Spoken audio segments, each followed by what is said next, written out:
Aí entra um segundo quesito, que é a moral. A moral, ela vem ela é um derivativo do convívio social. E ela vai falar das restrições individuais, que são restrições não negociáveis, obrigatórias, para que a vida possa funcionar dentro da coletividade. Então, assim, é todo o conjunto de normas, de regras, de leis, que de alguma forma me tiram da minha capacidade de individualidade, mas fazem isso em nome de um bem comum, onde eu, inclusive, vou me beneficiar. Então a pergunta da moral é: o que eu devo fazer? Se a pergunta antes, a pergunta da dignidade, era quem eu sou, aqui na moral é o que eu devo fazer? Para, de alguma forma, eu participar de todas essas regras de uma forma razoável e assim eu possa ser reconhecido como pessoa detentora dos meus direitos, porque eu sigo os meus deveres. A moral, na sua execução, ela é indiferente aos afetos. Se eu acho ruim, se eu acho bom, se eu fico triste, se eu fico alegre, não importa. Eu tenho que, de alguma forma, cumprir aquilo que está designado. Ela não tem espaço nem para os afetos e nem para as particularidades individuais. É onde entra a tal da exceção, né? As exceções à regra, que a gente adora. Todos nós pudéssemos escrever um tratado das exceções que queríamos ter, seria ótimo, mas a gente não consegue fazer isso. O Comte Sponville, ele fala da moral como uma espécie de simulação do amor. Como é que a gente deve funcionar positivamente a partir da moral? É só simular que a gente ama o outro. Se a gente finge que ama o outro, nós vamos respeitar o outro, nós vamos simpatizar com a dor do outro, nós vamos ter compaixão com o outro. Então, se a gente consegue vestir essa dinâmica, a moral fica mais facilitada para vivermos dentro de nós, porque, a priori, a moral vem para o bem coletivo. O Piaget, no desenvolvimento da infância, nos estudos dele sobre a infância, ele destaca uma questão sobre a moral, que eu acho que não fica só na infância, que se expande para a vida de todos nós. Ele fala de uma moral heterônoma e de uma moral autônoma. Na moral heterônoma, nós vamos ter uma fusão do amor com o medo. Ela vai estar ali, de alguma forma, constituída por aquilo que eu sei que eu devo fazer porque quem me dá quer o meu bem, mas eu sei que eu não devo fazer porque quem me dá também pode me punir. Tudo bem? Tudo não? Então tá. Vamos aos exemplos. Menino, desce da árvore, porque você pode cair daí de cima. É diferente de eu fazer isso e de eu mandar o menino descer da árvore, não é? Quando eu mando e aquele menino desce, ele vai descer contrariado, não é assim? Ele queria estar em cima da árvore. Mas ele, de alguma forma, sabe que o descer da árvore, se sou eu que estou dizendo que ele deve descer da árvore, é porque deve ter algum sentido. E ele vai construindo ali um lastro das coisas que eu obedeço, mesmo sabendo que não era o que eu gostaria de ter. E essa moral, ela também parte do coletivo, não é isso? Se ela é feita para o coletivo, também todo mundo tem o direito de cobrar, todo mundo tem o direito de opinar, de apontar, de denunciar. Então, assim, todo mundo pode me dizer o que é bom, mas é o tempo também que vai me dando uma estrutura para que eu possa internalizar aquele bom, mesmo sabendo que ele... Vamos refazer. Eu posso internalizar o bem, mesmo sabendo que aquilo não é o bom, não era o que eu gostaria de fazer. Já a moral autônoma, ela é a base daquilo que nós vamos chamar de ética. É uma constituição que vai se desenvolvendo dentro de nós para que eu não precise mais que o outro me diga o que é o bom. Para que eu não tenha o medo da censura do outro sobre o que é o bom. Para que eu mesmo possa compreender e agir a partir daquilo que é o certo, daquilo que é o adequado a se fazer. Então, é pensar que nessa construção da moral, o outro ele vai participar, mas chega num determinado ponto em que a questão agora é minha comigo mesmo. Tá? O Adler, que eu tinha citado lá atrás, ele vai falar da questão da inferioridade, né? E aí ele destaca 3 coisas como constituintes dessa inferioridade que nos atravessa. Primeiro, que ela é inevitável. Sempre vai existir uma referência de alguém que é melhor, que é mais interessante e tal, e onde eu vou me colocar num lugar de inferioridade. O segundo é que isso, que poderia ser um castigo, né, para a vida toda, saber que, poxa, eu não sou quem eu gostaria, isso também é um motivo de estímulo para que eu possa ir me superando, para que eu possa ir me melhorando. Como é que a gente faz isso? A partir da compensação. Eu vou buscando mecanismos de compensação que, de alguma forma, vão apagando um pouco o holofote daquilo onde eu sou inferior e vai me dando um pouco mais de preponderância, vai acendendo o holofote naquilo que eu sou bom. E um terceiro ponto, que é o sentimento social.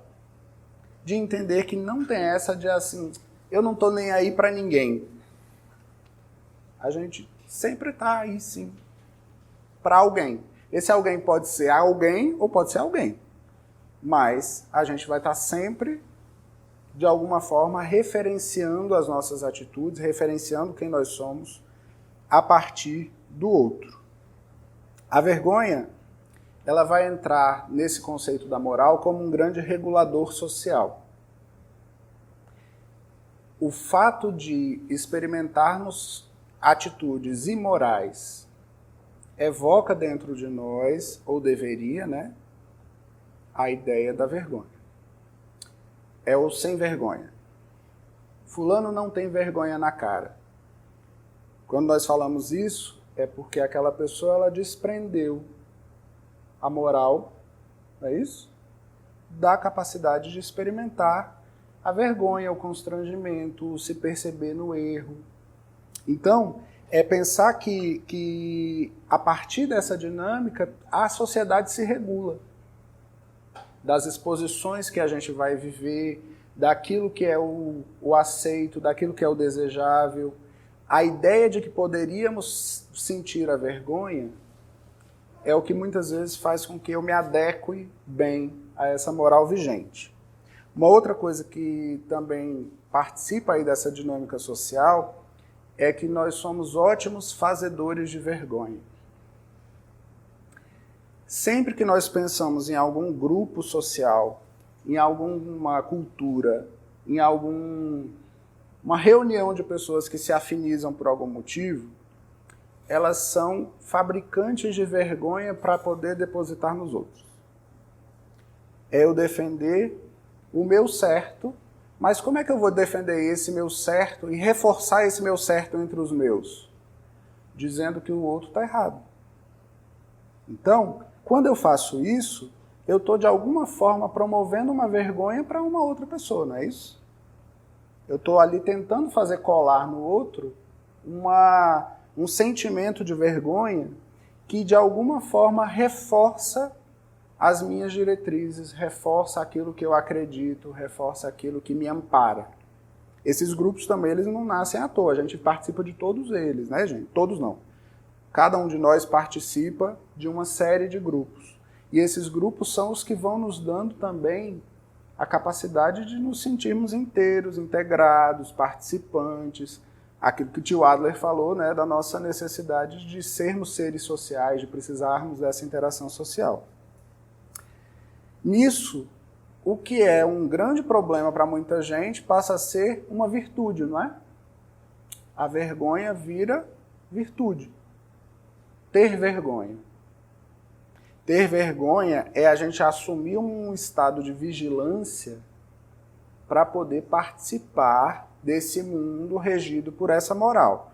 Então, uma pessoa que tem vergonha é uma pessoa que está adequada às normas, que não falha, que não se deixa desviar, que não tem uma atitude dúbia diante da regra, que não fica caçando ali a exceção para poder... Não, eu tenho vergonha, é uma decência, né?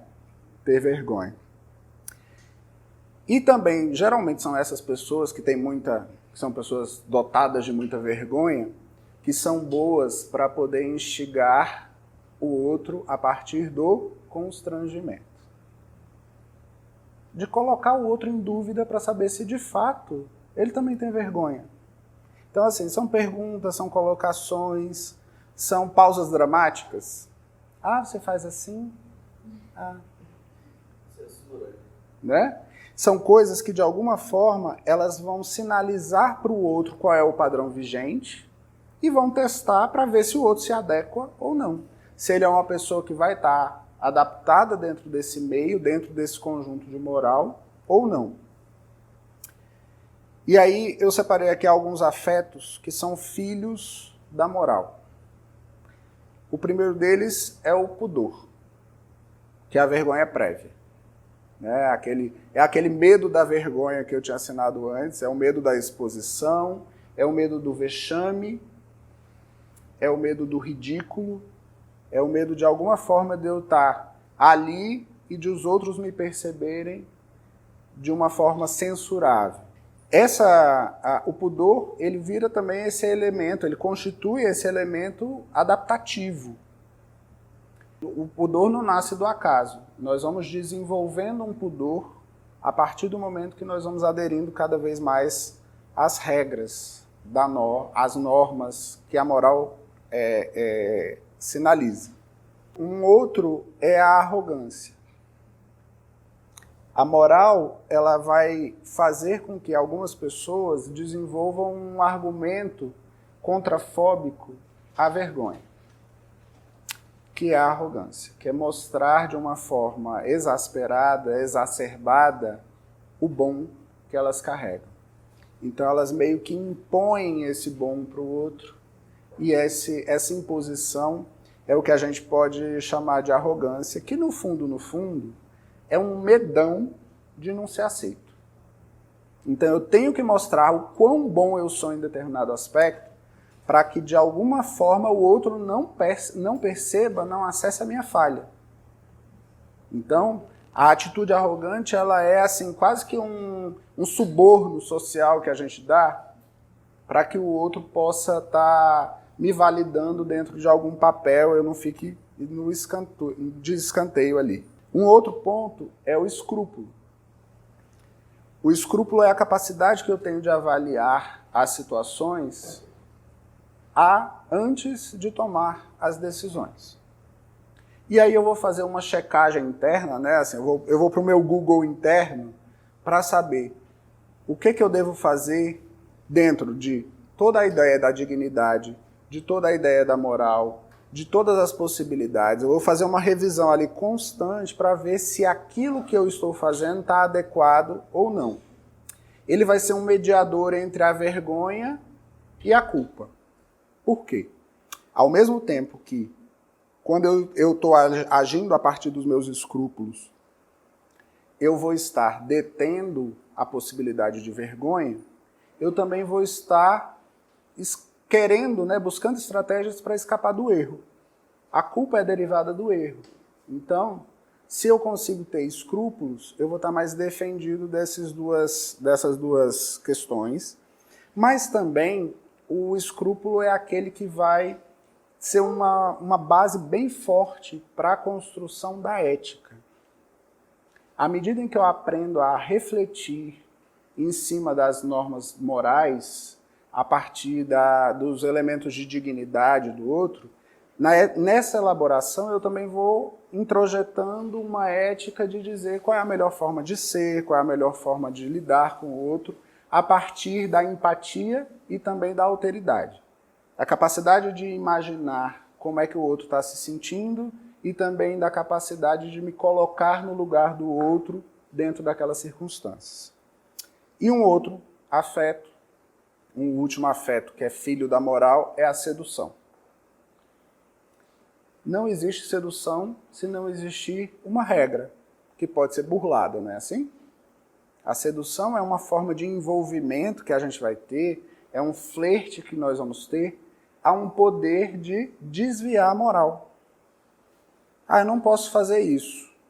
Por que não pode? Ah, mas talvez se eu fizer... Tenta fazer desse jeito para ver se dá certo.